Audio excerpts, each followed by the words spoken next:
Hello, everyone.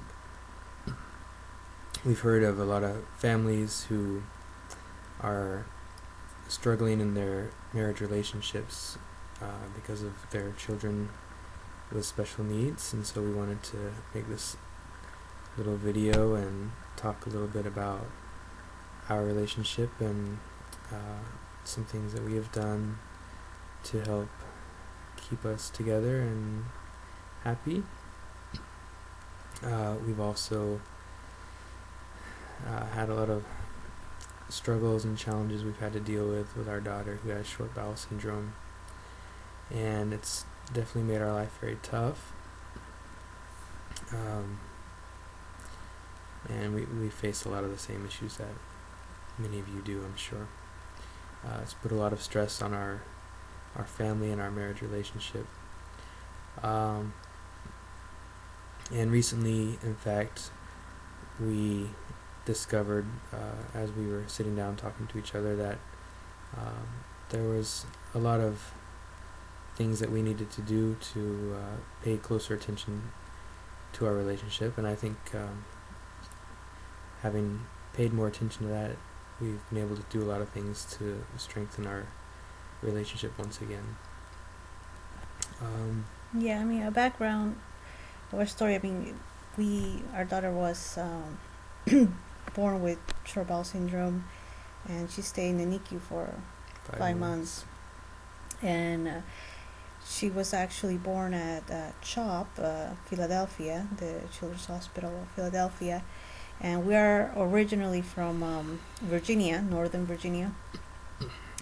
So I had to stay in the hospital for 5 months while my husband had to be at work. And we also have a 7-year-old son that we also needed to take care of. So my husband had to come every weekend to see us, me and my daughter, in the hospital. And so we went days without seeing each other, and that really put a lot of stress, right, in our relationship. So yeah, that's a little background of how much we went through. So there are several things that we have learned, and I think the most important one is to communicate. One of the things that happened for us, I think, is we both got very much into kind of a routine. Of course, our routines changed, and they kind of circled around taking care of our daughter with her needs. But still, we got into routines where I would go to work, be there all day, and when I'd come home, I would help do some of the things that were needed to care for our daughter, and that would last a good bit of the time that I was home in the evenings, and then of course I had to pay attention to my son and try to do some things with him. And by the time I took care of everyone else's needs, it was time to go to bed. At least I was very tired, and it was my bedtime or later, and hadn't really spent much time with my wife. And so one of the things that we have been trying to focus on lately is just communicating more, and don't really pay a lot of attention to the hours either, and it's hard, but we just don't get as much sleep as we used to. But it's very important, though, that we spend some time to talk to each other, and just about anything at all, but mostly we talk about how we're doing and how we're feeling and some of our needs. And I know this is oftentimes difficult for guys to do, because guys don't very much enjoy talking about feelings and relationships and things like that. But it's not very difficult, and my wife usually does most of the talking anyway. But the important thing is to be there for each other, and to try to understand each other. The more that we've been talking, we have both learned things about each other. I've learned things about her that I didn't understand before, and she's learned things about me that she didn't understand before. it's very important to understand what your spouse is thinking and going through, so that you can provide for them the things that they need, um, physically and emotionally and mentally and in other ways. And it's very easy for families who are going through these types of challenges to just kind of isolate themselves from your spouse and to slowly kind of drift apart because you're not involved with each other and not aware of what the other person is going through. So I think communication is the most important thing.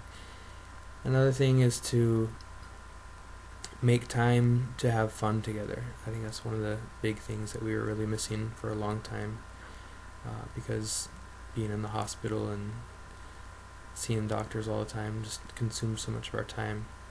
And also because it's hard to find a babysitter who can be with your child for any period of time to allow you to get away. But we really focused on trying to get out and do things together, and if we can do them alone, that's really important, to have like a date night type of event or something along those lines. Like I said, it's very hard to do that sometimes because we can't find a babysitter. So we've actually gone out sometimes just in the middle of the day. We call it a date day. We'll maybe just go to lunch for an hour just to get away and be alone and try to get our minds off of things and relax and have fun together for a little while. And that's really helped a lot. And kind of takes you back to the days when you're dating and keeps your relationship alive and strong and fun and entertaining. I think those are the two biggest things. What else have we learned? Well, also I think it's important to find the help. I mean, we cannot do this care of this with all these medical issues by ourselves. We need to accept that we do need help. At first it was very hard for me to let go, to let somebody in the house and help us, because I was very paranoid. I wanted to do everything in a certain way, and with her central line and her G-tube and everything. So talking to our social worker, she really helped us out, realizing that we do need help, that we cannot do this by ourselves, and that there is help. And I know, at least in our state, thankfully, they have a good program. Most of these kids, they qualify for Medicaid, and they also do their nursing hours. So we were able to find, apply for that and find that type of help. So we do have help during the day, and sometimes we can request extra hours or whatever for weekends or nighttime or whatever. But that's a very important, to find the help and to get away. I think that also helped us a lot, having that help and being able to just maybe go out for a walk just for 15 minutes or whatever, or go for lunch, or Another thing that's very important that I forgot to mention, I guess because this is one thing that has kind of come easy for me, but I know in a lot of relationships the husband does not get very heavily involved in the treatment and the care that the child gets, and that's something that's really important, that both parents need to be heavily involved. I work full time, and so it might be easy for me or for others to say that my job is to go to work and bring home the paycheck, and the wife's job is to take care of the kids. But taking care of the kids is a 24-hour job, it doesn't end at 5 o'clock, and I think fathers need to be aware of how stressful it is on the wife and understand what they're going through. And it's really not a one-person job. The wife's not able to do it on their own. And it's a lot of stress for them. It's more than just a job. It's a lot of stress, and it's emotionally taxing on them as well, because they're watching their children suffer each day, especially when they're not making progress or whatever. And it's a lot to deal with. They lose a lot of hours of sleep, and sometimes have to, like in our case, my wife many times is up in the middle of the night, changing diapers, changing the sheets on the bed, cleaning up vomit, and wakes up early in the morning, and doesn't get much rest during the day, and is constantly dealing with G-tube feeds and central line care, and all those things are on top of the regular duties at home of washing the clothes, taking our other son to school and picking him up from school, and everything else. So it's really a lot of work and very taxing, and it's more than one person can handle alone. Some people maybe get help from family members, parents that can come and help or whatever, but even if that's the case, it's still not something that you should leave your wives to do alone. So it's very important for the fathers to be involved, not only to give a helping hand, but also in case of emergencies, or if your wife gets sick, there needs to be somebody who knows how to provide that treatment to your child if something happens. So you kind of become a backup, which that within itself relieves a lot of stress from your wife, because she doesn't need to feel like she's the only person who can provide the care that's needed. If she ever needs to take a break or relax or have a night out for herself, then she will know that there's someone that she can trust who will be there to take care of the kids. So that's something I think is also very important for the husband and wife, to both be equally involved in all the training that you receive on how to care for the children, and take every opportunity to get hands-on and practice the things that you've learned, so that you both feel equally comfortable doing it, and be able to support one another. And maybe you try to go out as a family, and you come back and very quickly you have to take care of everything to get the kid ready for bed, which is a kind of a difficult task when there's lots of tubes sticking out and things you have to do to carefully put the pajamas on, and everything else is involved with it. And just being able to offer that helping hand and work together as a team, you can knock those chores out much quicker, and just really helps out a lot. And being able to work as a team, and both of you taking care of your children together is a big help for keeping your relationship strong. Yeah, I agree. That helps a lot, and he can see what I go through, and I see what he goes through too, and we can understand each other better. But yeah, I think at the end of the day, at the same time, it's a matter of balancing our time, and it's important that we give each other time for ourselves, and whenever we get in stressful moments at home, where you might feel like you want to yell at somebody or point a finger and say, why don't you do this, or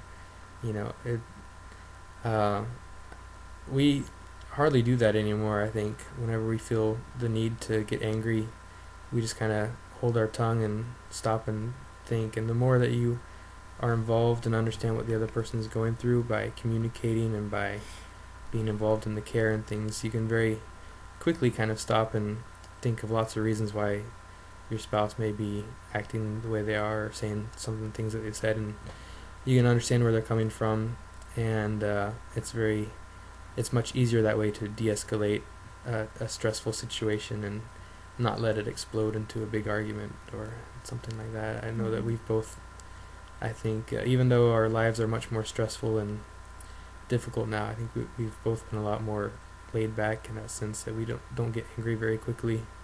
We let a lot of things just roll off our backs because we know there's so much going on in both of our lives, and so it's just very easy to understand why somebody might not be having a great day. And so by not getting angry and just being more considerate and thoughtful of what the other person's going through, it keeps the tone much more happy at home and peaceful, and that's very nice when you are going through these types of challenges, and it helps to keep your marriage happier as well. Be very careful about having a short fuse. Always consider what the other person's going through before you start to point fingers and lay blame, and ask yourself first, why is she going through this, or have I been the cause of this anger, or is there something I can do to help, before you start thinking about telling the other person what they've done wrong or what they need to do better.